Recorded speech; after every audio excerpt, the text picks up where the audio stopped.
अपनी यॉट पर छुट्टियां मना रहा होता है। माँ जूलिया तैरने के लिए पानी में कूद जाती है। आराम करते समय उसे कुछ अजीब महसूस होता है, लेकिन क्योंकि आसपास कुछ दिखाई नहीं देता, वह सोचती है कि शायद उसका भ्रम होगा। कुछ सेकंड बाद वही अजीब एहसास फिर होता है। इस बार भी कुछ नजर नहीं आता, लेकिन अब वह घबरा जाती है और यॉट की तरफ तैरना शुरू करती है। तभी अचानक कोई उसकी टांग खींचने लगता है और वह मदद के लिए जोर जोर से चिल्लाने लगती है। उसकी बेटी कैसी हेडफोन लगाकर म्यूजिक सुन रही होती है, इसलिए उसे कुछ सुनाई नहीं देता। पति टॉम और बेटा बेन मछली पकड़ने में व्यस्त होते हैं। जूलिया पानी के ऊपर टिकने की कोशिश करती है, लेकिन मुंह में पानी जाने की वजह से चिल्लाना मुश्किल हो जाता है। थोड़ी देर बाद टॉम को एहसास होता है कि काफी देर से उसने जूलिया को नहीं देखा। वह यॉट पर उसे ढूंढता है और फिर अपनी पत्नी को खतरे में देख लेता है। वह बच्चों को बुलाता है, यॉट को उस तरफ ले जाता है और पानी में कूद जाता है। जल्दी से जूलिया तक पहुंचकर उसे संभालता है और यॉट की ओर तैरता है। बच्चे दोनों को ऊपर खींच लेते हैं। परिवार जूलिया को संभालता है, लेकिन जूलिया खुद को समझाती है कि शायद लहरों की वजह से ऐसा हुआ होगा। रात को सब मिलकर बेन का जन्मदिन मनाते हैं। कैसी को उसके बॉयफ्रेंड का कॉल आता है, तो वह लैपटॉप लेकर बाहर चली जाती है। वीडियो कॉल में उसका बॉयफ्रेंड दिखाता है कि शहर के ऊपर बड़े बड़े काले बादल छा गए हैं। कॉल ग्लिच होकर फ्रीज हो जाती है। कैसी यह बात परिवार को बताने आती है, लेकिन टॉम कहता है कि शायद जमीन से दूर होने की वजह से सिग्नल कमजोर है। तभी सबको एक आवाज सुनाई देती है। वे सब बाहर जाते हैं और देखते हैं कि व्हेल मछलियों का एक समूह गुजर रहा है। टॉम समझाता है कि व्हेल मछलियां हमेशा पृथ्वी के मैग्नेटिक फील्ड को फॉलो करती हैं, लेकिन जब तूफान आता है तो वे कंफ्यूज हो जाती हैं। अचानक यॉट जोर से हिलती है और बेन गिर जाता है। टॉम को चिंता होती है कि कहीं यॉट को नुकसान तो नहीं पहुंचा, इसलिए वह डाइव करके नीचे चेक करने चला जाता है। कुछ देर बाद वह सतह पर वापस आता है, लेकिन उसके कंधे पर एक बड़ा घाव होता है। जूलिया तुरंत उसका जख्म सीती है। टॉम बताता है कि पानी के अंदर उसे ऐसा लगा जैसे उसके पीछे कोई बहुत बड़ा जीव था, लेकिन जब उसने मुड़कर देखा तो प्रोपेलर से कट लग गया। वह कहता है कि जो भी चीज थी बहुत बड़ी थी। टॉम को यॉट पर काफी नुकसान दिखाई देता है, इसलिए उन्हें मदद बुलानी पड़ती है। जूलिया बार बार रेडियो पर कोशिश करती है। कैसी फोन पर सिग्नल ढूंढती है, लेकिन कुछ भी काम नहीं करता। तभी कैसी को एक अजीब सा जीव दिखाई देता है और वह चिल्ला उठती है, लेकिन वह तो बस बेन होता है जो मास्क पहनकर मजाक कर रहा होता है। कुछ देर बाद यॉट पूरी तरह बंद हो जाती है और समुद्र के बीच में फंस जाती है। जूलिया रेडियो में एक आवाज सुनती है, लेकिन आवाज इतनी खराब होती है कि उसे कुछ समझ नहीं आता।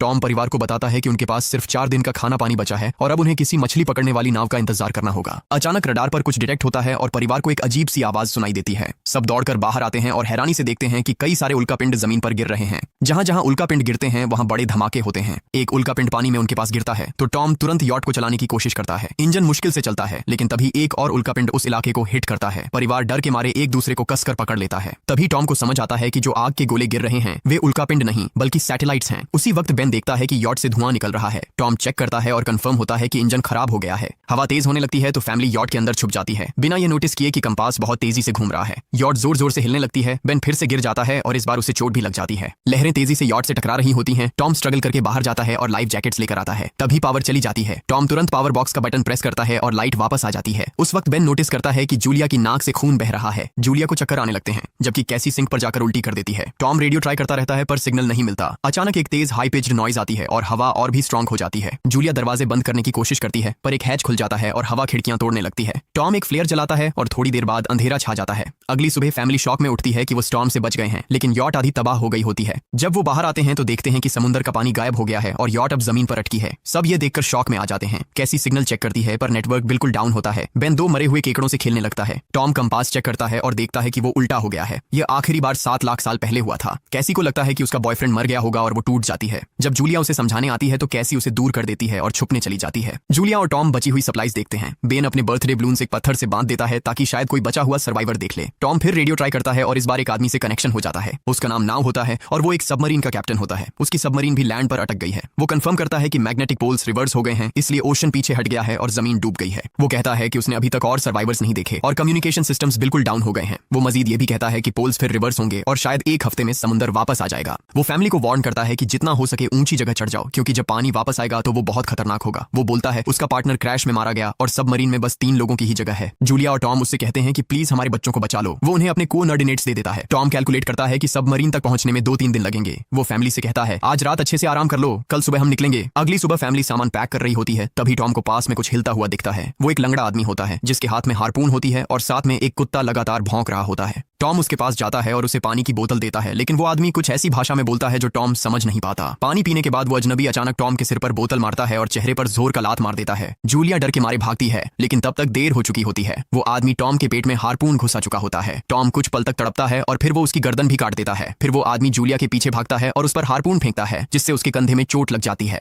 जूलिया दर्द सहते हुए यॉट के अंदर भागती है और बच्चों को बोलती है कि छुप जाओ। वो दरवाजा लॉक कर देती है। कैसी और बेन सोफे के अंदर घुस जाते हैं। जूलिया उन्हें फ्लेयर गन पकड़ाती है और खुद एक चाकू लेकर बाथरूम में छुप जाती है। वो आदमी दरवाजे पर जोर जोर से धक्के मारता है और आखिर अंदर घुस ही जाता है। पहले वो थोड़ा खाना उठाता है और फिर यॉट में इधर उधर ढूंढने लगता है, फिर बाथरूम की तरफ जाता है, लेकिन जूलिया समझदारी से एक छोटे छेद से बाहर निकल जाती है। वो आदमी सोचता है कि जूलिया भाग गई, लेकिन जैसे ही वो धीरे से निकलने लगती है उसका कुत्ता उसे देख लेता है और भौंकने लगता है। कुत्ता उस पर झपटता है तो जूलिया चाकू से उसे मार देती है। कुत्ते की चीख सुनकर वो आदमी बाहर आता है और अपने कुत्ते की लाश देखकर आग बबूला हो जाता है। इस बीच जूलिया यॉट के दूसरे साइड से अंदर जाने की कोशिश करती है। वो ऊपर चढ़कर टूटी हुई खिड़की से अंदर घुसने लगती है, लेकिन वो आदमी पहले ही वहां पहुंच जाता है। वो उसे पकड़कर जोर से मुक्का मारता है जिससे वो नीचे गिर जाती है। जूलिया फर्नीचर पकड़कर बचने की कोशिश करती है, लेकिन वो आदमी उसे लात मारकर दूर फेंक देता है। फिर वो उसकी कलाई पर पैर रख देता है ताकि वो चाकू छोड़ दे, और फिर उसके बाल पकड़कर उसका चेहरा जमीन पर दे मारता है और सोफे पर फेंककर उसका गला दबाने लगता है। बच्चे ये सब कुछ देख रहे होते हैं। कैसी बाहर निकलकर फ्लेयर गन चलाती है जो सीधा उस आदमी को लगती है। वो जल उठता है और यॉट में आग फैलने लगती है। बच्चे तुरंत भाग जाते हैं, लेकिन जूलिया वापस आती है। वो उसे एक किक मारकर गिराती है, मैप और बैग उठाती है और वहां से भाग जाती है। बेन और कैसी अपने पापा के पास जाकर रोने लगते हैं। जूलिया भी उनके साथ बैठ जाती है और तीनों मिलकर आंसुओं के साथ टॉम को आखिरी अलविदा कहते हैं।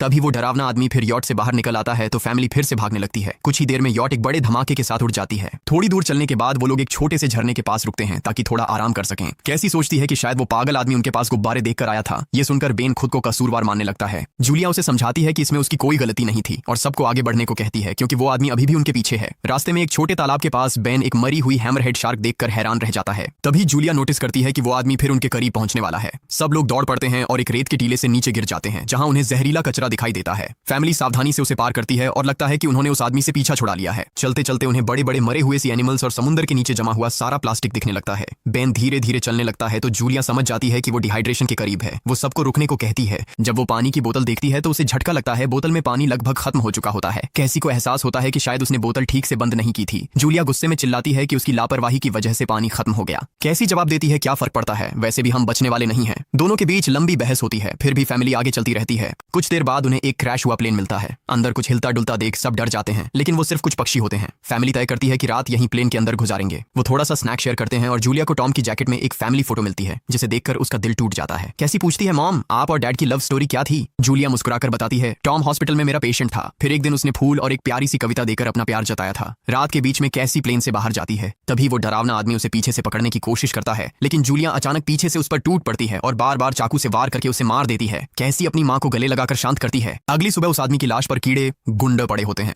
फैमिली नोटिस करती है कि उसके शरीर पर कई काटने के निशान हैं, मतलब इस एरिया में कोई खतरनाक जीव छिपा हुआ है। जैसे ही वो लोग वहां से निकलते हैं केकड़े उसके मुंह से बाहर निकल आते हैं। कुछ घंटों बाद जूलिया और कैसी मैप देख रही होती हैं, लेकिन बेन धीरे से आगे निकल जाता है। जूलिया चिल्लाती है, रुक जाओ, लेकिन बेन एक तालाब में झुककर पानी पीने लगता है। जूलिया तुरंत उसे खींचकर बाहर निकालती है और समझाती है कि अनजान पानी उसे बीमार कर सकता है। धूप बहुत तेज हो जाती है तो फैमिली अपने सिर कपड़ों से ढक लेती है। बेन को चक्कर आने लगते हैं। तभी उन्हें कुछ पुरानी कुर्सियां मिलती हैं और जूलिया कैसी उनसे एक टेम्पररी शेल्टर बना लेती है। जूलिया बेन को इंजेक्शन लगाती है और तय करती है कि वो रात वहीं बिताएंगे। सुबह जूलिया एक अजीब सी आवाज सुनकर उठती है। बाहर जाकर देखती है तो क्रैब्स का एक बड़ा झुंड उनकी तरफ आ रहा होता है। वो तुरंत बच्चों को उठाती है और तीनों भागना शुरू कर देते हैं। भागते भागते उन्हें एक बड़ा कार्गो शिप दिखाई देता है। वहां 3 क्रू मेंबर्स जिंदा होते हैं। एक औरत उनकी मदद करना चाहती है, लेकिन बाकी 2 आदमी मना कर देते हैं और तीनों फैमिली को बाहर छोड़कर कंटेनर लॉक कर लेते हैं। क्रैब्स पास आ जाते हैं। जूलिया बच्चों को कंटेनर के ऊपर चढ़ाती है। खुद जब चढ़ने लगती है तो क्रैब्स उसके पैर को जोर से काट लेते हैं। बच्चे उसे खींचकर ऊपर चढ़ाते हैं, नहीं तो वो नीचे गिर जाती। कंटेनर के एक छेद से आधे क्रैब्स अंदर घुस जाते हैं। क्रू मेंबर्स फायरिंग शुरू करते हैं, लेकिन क्रैब्स उन पर हावी हो जाते हैं और दोनों को मार डालते हैं। आखिरी आदमी छत के होल तक पहुंचता है, लेकिन क्रैब्स उसे भी नीचे खींच लेते हैं और वो भी मर जाता है।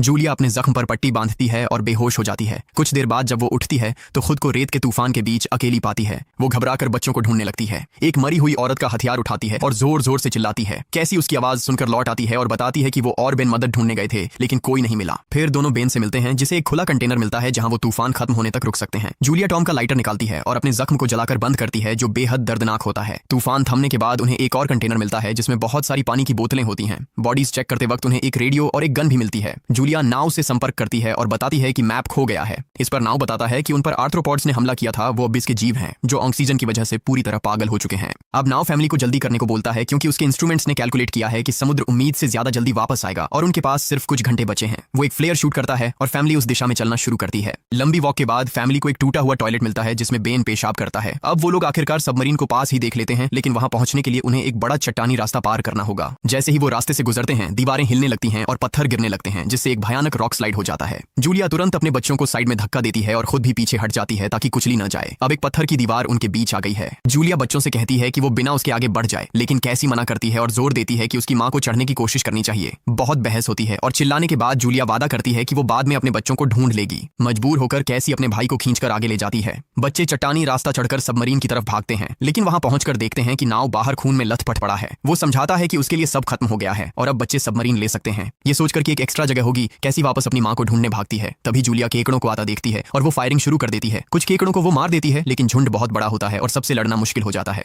उसी वक्त कैसी दीवार के ऊपर दिखाई देती है और हाथ आगे बढ़ाती है तो जूलिया अपने घायल पैर के बावजूद तेजी से चढ़ना शुरू करती है। कैसी की मदद से वो दूसरी तरफ पहुंच जाती है और दोनों साथ में सबमरीन की तरफ भागते हैं। बेन पहले से ही ऊपर खड़ा होता है और फायर खोल देता है ताकि केकड़े डिस्टर्ब रहें जब तक फैमिली ऊपर चढ़ जाए। केकड़े नाव के शरीर तक पहुंचते ही तुरंत उसे खाने लग जाते हैं। जूलिया गन उठाती है और फायरिंग जारी रखती है जब तक बच्चे अंदर चले जाएं। जब वो सुरक्षित हो जाते हैं, जूलिया समझती है कि गोलियां खत्म हो गई हैं, तो वो गन केकड़ों पर फेंक देती है और अपने बच्चों के साथ अंदर चली जाती है। फैमिली हैच को अच्छे से लॉक करती है और खिड़की से केकड़ों को सबमरीन के चारों तरफ देखती है। इसी वक्त समुद्र वापस आ जाता है तो तीनों तुरंत अपनी सीटों पर बैठकर बेल्ट पहन लेते हैं और एक दूसरे का हाथ पकड़ लेते हैं। तेज लहरें सबमरीन को जोर जोर से इधर उधर फेंकना शुरू कर देती हैं, जिससे जूलिया को पूरी जर्नी के विजन दिखने लगते हैं और कैसी उल्टी कर देती है। जल्दी ही वो हाई पिच आवाज वापस आती है और फैमिली बेहोश हो जाती है। कुछ देर बाद जूलिया और बच्चे होश में आते हैं और खुद को जिंदा देखकर खुश होते हैं। वो हैच अनलॉक करके बाहर निकलते हैं और देखते हैं कि लहरों ने सबमरीन को एक तबाह शहर में गिरा दिया है। यानी अब जिंदा रहने और नया जीवन शुरू करने की उम्मीद है। और यहीं पर फिल्म खत्म होती है। चैनल को सब्सक्राइब करना न भूलें और बेल आइकन जरूर दबाएं ताकि आपको ऐसे ही मजेदार वीडियो मिलते रहें। देखने के लिए धन्यवाद।